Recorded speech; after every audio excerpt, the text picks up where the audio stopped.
If your right click not working on Windows 10 or Windows 11, whether it's a desktop or a laptop, you're unable to do the right click, we're going to fix it by only one very simple step.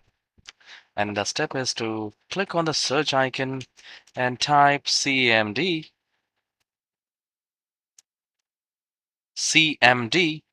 and you will find the command prompt and run as administrator and say yes.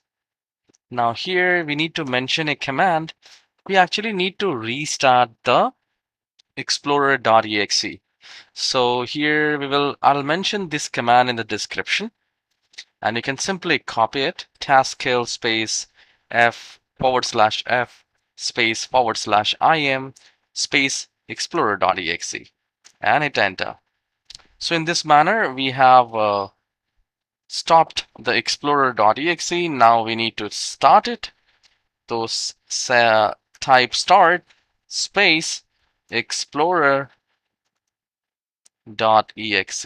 and hit enter. The moment you do that, your window will come back again. You can also restart the computer, but if you do the start space explorer.exe, that will help. And see if your right click has started working. If it doesn't, then one more bonus step is to open the same command prompt by searching CMD, run as administrator, and type sfc space /scan now. Now this will repair your computer if there is any glitches, any corruption in your computer. This will begin the system scan. This is called System File Checker tool provided by Microsoft.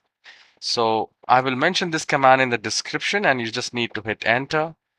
And this will fix more issues, whatever the issues you had in your computer. So basically it will make it better and repair it.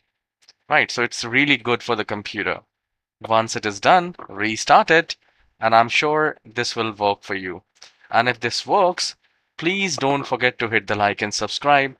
I really need your support. I'll see you on the next tutorial. Have a wonderful day.